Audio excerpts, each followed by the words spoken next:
क्या आप भी फिक्स डिपॉजिट करवाने के शौकीन हैं? जी हां दोस्तों, अगर आप बैंकिंग फील्ड में इन्वेस्टमेंट करते हैं, फिक्स डिपॉजिट करवाने की शौकीन है, तो कितने रुपए तक की फिक्स डिपॉजिट करवाएं ताकि आपको इनकम टैक्स का नोटिस ना आ जाए। आज हम बात करेंगे बैंकिंग फील्ड में जब भी आप इन्वेस्टमेंट करते हैं उस इन्वेस्टमेंट के ऊपर लगने वाले टैक्स यानी टीडीएस के बारे में।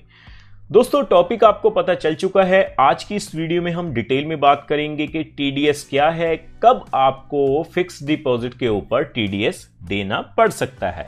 सो टॉपिक आपको पता चल चुका है, तो चलिए बिना किसी देरी के शुरू करते हैं हमारा वीडियो। हाँ जी, तो फ्रेंड्स कैसे हैं आप? मैं हूं आपका होस्ट और दोस्त गगनदीप, आपके अपने फेवरेट चैनल जीडी टेकी से। सो दोस्तों, टॉपिक आपको पता चल चुका है, तो चलिए बिना किसी देरी के शुरू करते हैं हमारा वीडियो। दोस्तों, सबसे पहले मैं आपको बता दूं, चाहे हम बात करें बैंकिंग फील्ड की, चाहे कोई भी बैंकिंग फील्ड हो, स्टेट बैंक ऑफ इंडिया की बात करें या फिर एचडीएफसी बैंक की बात करें या फिर पोस्ट ऑफिस की ही बात क्यों ना करें, जब भी आप इन्वेस्टमेंट करते हैं, आप फिक्स डिपॉजिट करवाते हैं, तो आपको टीडीएस देना पड़ सकता है। तो किन कारणों से टीडीएस देना पड़ेगा, आज की इस वीडियो में मैं आपको बताऊंगा। देखिए, सबसे पहले मैं आपको डिटेल में बताता हूं कि आखिरकार टीडीएस है क्या। तो देखिए फ्रेंड्स, आप अपनी स्क्रीन के ऊपर देख सकते हैं। सबसे पहले मैं आपको बताऊं अगर कि फिक्स डिपॉजिट क्या है, तो देखिए, फिक्स डिपॉजिट एक ऐसा सेफ माध्यम जिससे आप क्या कर सकते हैं, अपनी पूंजी को इन्वेस्ट कर सकते हैं और इसके ऊपर एक अच्छा खासा इंटरेस्ट पा सकते हैं, बिल्कुल सेफ तरीके से। लेकिन आप छोटी छोटी बातों का ध्यान नहीं रखते, जिसके कारण आपको टीडीएस के दायरे में आ सकते हैं और टीडीएस देना पड़ सकता है। तो आखिरकार टीडीएस है क्या? देखिए दोस्तों, TDS tax detected at source. Fix deposit या अन्य किसी इन्वेस्टमेंट के जरिए जब भी आप इनकम हासिल करते हैं, मतलब इन्वेस्टमेंट के बाद जो भी आप रिटर्न हासिल करते हैं, उस इनकम के ऊपर लगने वाले टैक्स को टीडीएस कहा जाता है। चाहे आप फिक्स डिपॉजिट करवाएं, चाहे आप आरडी करवाएं, चाहे आप म्यूचुअल फंड में ही इन्वेस्ट करें, तब भी आपको टीडीएस देना पड़ सकता है। लेकिन हम बात करेंगे बैंकिंग फील्ड की कि बैंक जो है वो टीडीएस कब काटता है, तो मैं आपको आगे बता देता हूं। देखिए फ्रेंड्स, आप देख सकते हैं बैंक टीडीएस कब काटेगा। बैंक में जब आप एफडी यानी फिक्स डिपॉजिट करवाते हैं, तो फिक्स डिपॉजिट करवाने के बाद अगर एक साल में आपकी ब्याज की राशि 40,000 रुपए से ज्यादा हो जाएगी और अगर आप एक सीनियर सिटीजन हैं, तो सीनियर सिटीजन के ऊपर जो ब्याज की राशि एक साल में 50,000 रुपए के ऊपर हो जाएगी, तो उस शर्त में बैंक जो है टीडीएस काट सकता है।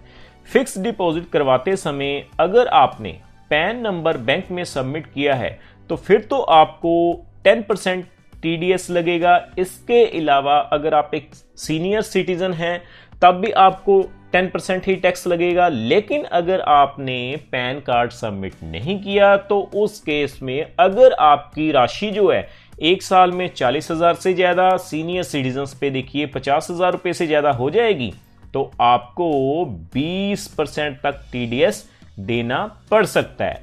सो इसका मतलब यही है दोस्तों कि एक फिक्स इनकम नहीं है। ब्याज दरों के हिसाब से आप जिस भी बैंक में इन्वेस्टमेंट करते हैं, जब भी आपकी ब्याज की राशि 40,000 के ऊपर जनरल कैटेगरी में और सीनियर सिटीजन में 50,000 के ऊपर हो जाएगी, तो आपको टीडीएस देना पड़ेगा। तो अब आप टीडीएस से कैसे बच सकते हैं, अब आप वो भी देख लीजिए। टीडीएस कटने से कैसे बचें, कि अगर आप अपने टीडीएस को बचाना चाहते हैं। देखिए दोस्तों, अगर आप अपनी इनकम के अनुसार सालाना इनकम टैक्स रिटर्न फाइल करते हैं, मतलब कि आईटीआर फिल करते हैं, फिर तो आपको कोई भी टेंशन लेने की जरूरत नहीं है, आप टीडीएस से बच सकते हैं। लेकिन अगर आप इनकम टैक्स रिटर्न फाइल नहीं करते, तो उस केस में आप जब भी फिक्स डिपॉजिट करवाते हैं, तो आपको 15G 15H फॉर्म जो है वो फिल करना होगा। यानी कि बैंकिंग फील्ड में जब भी आप इन्वेस्टमेंट करते हैं, चाहे पोस्ट ऑफिस में इन्वेस्टमेंट करें, जब भी आप इन्वेस्टमेंट करें, तो उस केस में आपको 15G जनरल कैटेगरी के लिए और 15H सीनियर सिटीजन्स के लिए फिल करना ही होगा। जिसके कारण आप टीडीएस यानी टैक्स डिटेक्टेड एट सोर्स से बच सकते हैं। सो देखा दोस्तों, कितनी आसानी से हमने ये जान लिया कि अगर आप सेफ इन्वेस्टमेंट की भी बात करें, चाहे बैंकिंग फील्ड में फिक्स डिपॉजिट की, पोस्ट ऑफिस में फिक्स डिपॉजिट के, उसके ऊपर भी आपको टीडीएस देना पड़ सकता है। लेकिन अगर आप इन्वेस्टमेंट के दौरान छोटी छोटी बातों का ध्यान रखें तो आप टीडीएस से बच सकते हैं। सो उम्मीद करता हूं कि हमारे द्वारा दी गई जानकारी आपको पसंद आई होगी। अगर आपके मन में फिर भी कोई डाउट हो या आप कोई क्वेश्चन पूछना चाहते हो तो आप हमें कमेंट के माध्यम से बता सकते हैं, मैं उसके ऊपर डेडिकेटेड वीडियो बना दूंगा। दोस्तों, हम एक और वीडियो प्लान कर रहे हैं जिसमें हम आपको बताएंगे कि आप किस तरह से आईटीआर यानी इनकम टैक्स रिटर्न फिल कर सकते हैं। आप हमें कमेंट करके जरूर बता सकते हैं कि हम उसके ऊपर डेडिकेटेड वीडियो जरूर बनाएं। सो उम्मीद करता हूं कि वीडियो आपको पसंद आया होगा। सो इस वीडियो में इतना ही।